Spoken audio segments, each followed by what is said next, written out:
Hi.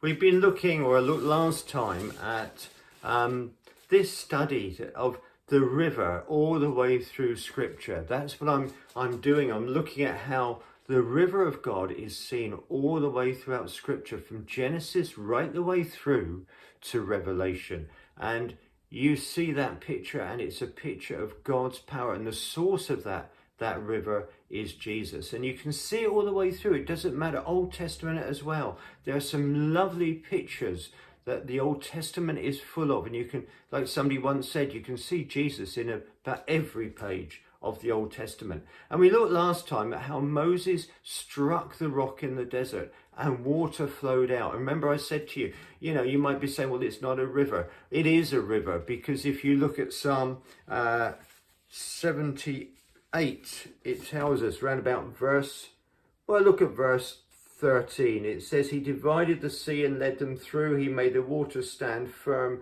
like a wall. That's talking about, obviously, when they came out of Egypt and they crossed the Red Sea and the waters were divided. He guided them with cloud by day and with light from far all night. He split the rocks in the desert and gave them water as abundant as the seas. He brought streams out of a rocky crag and made water flow down like rivers. I mean, there had to be lots of water anyway for that number of people. So we've got God providing the river for his people as Moses struck the rock. And I want to move on, because we talked about Jesus being struck on the cross last time. And I want to move on then to look at a picture of, which we touched on last time, where Goliath came up against David. And we know the story. We at Sunday school and everything. We love the story of David coming up against Goliath, and it's all in there, isn't it? And we know the challenge. We've got it in 1 Samuel 17, and it's a story, that runs all the way back to Genesis.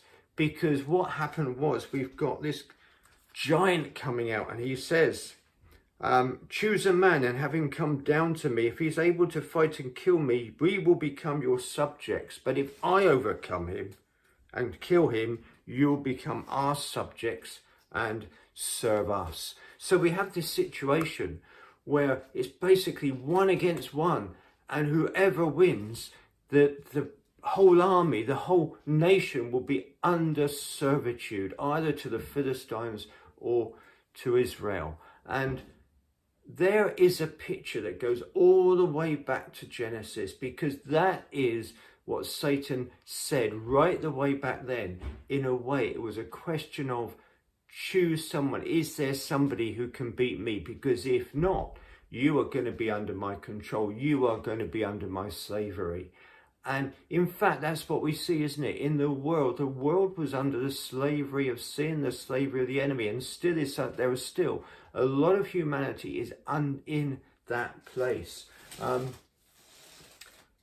If you look at Isaiah, see if I can find this quickly, 59 verses 14 and 16, it says, so justice, Isaiah was almost weeping over the fact that there wasn't anybody. Where's this man? Choose me a man. Where is this man? Isaiah was saying, verse 59, verse 14, so justice is driven back. Righteousness stands at a distance. Truth has stumbled in the streets. Honesty cannot enter. Truth is nowhere to be found. And whoever shuns evil becomes a prey. Sounds a bit like today, doesn't it, sometimes? It's not a good picture. The Lord looked and was displeased that there was no justice. He saw there was no one. He was appalled. There was no one, no man, no one, no man, no person to intervene. So his own arm worked salvation for him, and his own righteousness sustained him. Yeah, absolutely, because he sent his son Jesus. And Isaiah was prophesying something where this man, this Jesus was going to come forward and be the solution. So 40 days and nights Goliath came and mocked. That's 40 seems to be, and I know you have to be careful with these numbers, but it seems to be a picture of testing. He was mocking for 40 days. And then if you go forward thousands of years to when Jesus came, we know the picture. Two places where Jesus was tested. One was in the desert and one in the wilderness, and one was on the cross. And the one in the wilderness, 40 days, 40 nights, he fasted and he was tested by the enemy. There it is again, that 40 coming against Goliath, coming against Jesus, if you like, same picture. But God had his man. And it's interesting, you go back to the picture of David and Goliath. David picks up 5 stones and puts them in his shepherd's purse. 5 stones ready to fling at Goliath. And 5 is apparently the number of grace. The cross, atonement, and life. There it is. And if you look at Leviticus, it's interesting. There are 5 sacrifices as well. And they all picture the cross, don't they? The cross, atonement, 5 sacrifices, okay? The burnt sacrifice, the grain offering, the peace offering, the sin offering, and the trespass offering. They're in Leviticus 1-7 if you want to look those through up and whatever.